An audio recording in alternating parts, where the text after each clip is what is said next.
egameni lomfelo wethu uJesu ophilayo, uNkulunkulu wethu nomusa, siyakuthoba phambi kobuso bakho ekuseni nje, sibonga ukuthi usigcinile nasezindaweni ebesilele kuzona. Siyabonga uNkulunkulu wethu ukuthi ube nathi.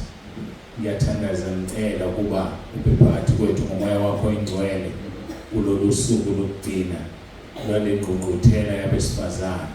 Ngiyakhuleka Nkosi ukuthi namhlanje ukhulume nathi. Sibonge kakhulu izolo ukukhona bakho, sikubonile sabuzwa. Namhlanje sicela ukukhona bakho Nkosi kulo nkonzo yokugcina yombhabhadiso.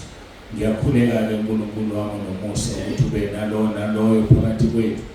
Kungabibikho zokuyela emuva isibusiso sakho engasitholile. Uqalekisa amandla kaSathane, imimoya, amadimoni, namadevil worshippers, uBelzebul uqobo lwakhe.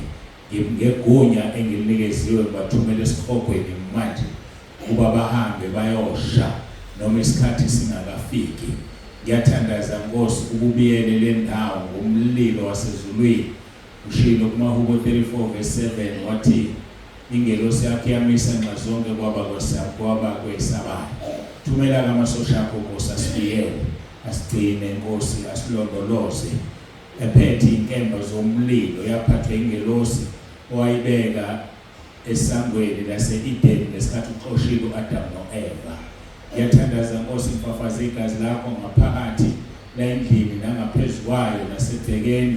Qalekisa wonke amandla esitha iba phakathi kwethu Nkosi, uhlale nathi, siyakudinga namanje. uJesu Kristu inkosi, uJesu Kristu inkosi, uJesu Kristu. Amen.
uJesu Kristu inkosi.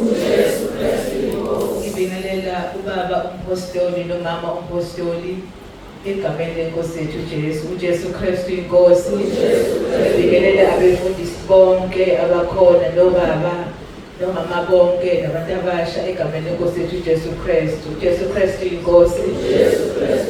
Kuleli thuba bazalwane ndothethela umpostoli egameni lenkosi yethu Jesu.